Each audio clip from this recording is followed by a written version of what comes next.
সেতু ভেঙেছে, প্রতিদিন একটু একটু করে খাল গিলে খাচ্ছে 3 ফসলি চাষের জমি। দিশেহারা কতুলপুরের ডিঙ্গাল খাল পাড়ের বাসিন্দারা। সেতুর দুপাশের সংযোগকারী রাস্তা আগেই ভেঙেছে। খালের মাঝখানে কোনো রকমের সেতু নিজের অস্তিত্ব টিকিয়ে রাখলেও তা দিয়ে খাল পারাপার চলে না। ভারী বর্ষায় সেই খালই এবার গিলে খাচ্ছে দুপারের 3 ফসলি জমি। প্রতিদিন একটু একটু করে খাল এগিয়ে আসায় বিঘের পর বিঘে জমি হারানোর যন্ত্রণা নিয়ে দিন কাটাচ্ছেন বাঁকুড়ার কতুলপুর ব্লকের ডিঙ্গাল খাল পাড়ের বাসিন্দারা। বাঁকুড়ার কতুলপুর ব্লকের ডিঙ্গাল খাল সারা বছর এই খাল শুকনো করে থাকলেও বর্ষায় সেই খালি হয়ে ওঠে ভয়ঙ্কর। দুপার ভাসিয়ে খাল দিয়ে বেগে বইতে থাকে জল। বিচ্ছিন্ন হয়ে যায় দুপারের যোগাযোগ। বছর কয়েক আগে দুপারের মানুষের এই যোগাযোগ অবিচ্ছিন্ন রাখতে ডিঙ্গাল খালের ওপর সেতু তৈরি করেছিল প্রশাসন। কিন্তু তৈরির পর বছর ঘুরতে না ঘুরতেই ডিঙ্গাল সেতুর দুপাশের সংযোগকারী রাস্তা ভাসিয়ে নিয়ে যায় ডিঙ্গাল খালের জল। খালের মাঝখানে ঝুলে থাকে সেতুর কংক্রিটের অংশ। ফলে বর্ষা এলেই বছর আজও যোগাযোগ বিচ্ছিন্ন হয়ে যায় দুপারের মানুষের যোগাযোগ।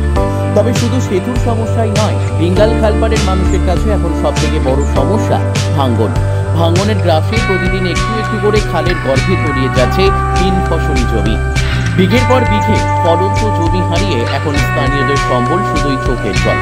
ডিঙ্গাল খালের পার বাঁধানোর পাশাপাশি হারানো ফসলের ক্ষতিপূরণ না মিললে বছরভর অনাহারে দিন কাটানোর আশঙ্কা এখন তাড়া করে বেড়াচ্ছে খালপাড়ের গ্রামের মানুষকে। স্থানীয় গ্রাম পঞ্চায়েত থেকে শুরু করে স্থানীয় বিধায়ক আশ্বাস দিয়েছেন দ্রুত সেতু মেরামতির পাশাপাশি খালপাড়ের ক্ষতিগ্রস্ত কৃষকদের ক্ষতিপূরণ দেওয়ার চেষ্টা চলছে।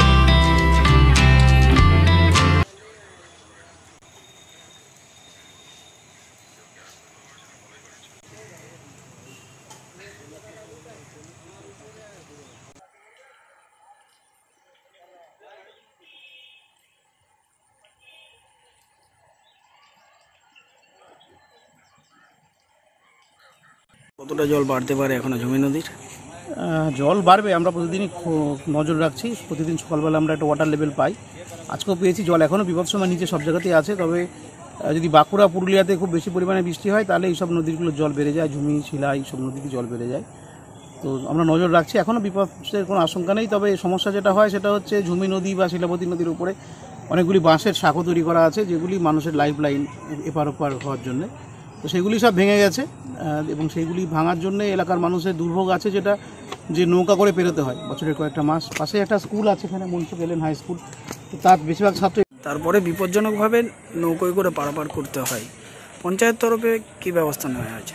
পঞ্চায়েত তরফে বলতে আমাদের এখন 3টে ঘাট আছে। 3টে ঘাটের পানার চাপের জন্য সেইভাবে নৌকাও দিতে পারছে না। একটা নৌকা এখন চালু আছে, আর 2টো নৌকা কথা বলেছি তারা শীঘ্রই চালু করে দিবে। আর 2টো ঘাট, যেটা ঘোড়ই ঘাট আর বেড়ার ঘাট আছে, 2টো ঘাট ওরাও শীঘ্রই চালু করে দেবে। চালু করে দিলে এটা মোটামুটি চাপটা কমে যাবে।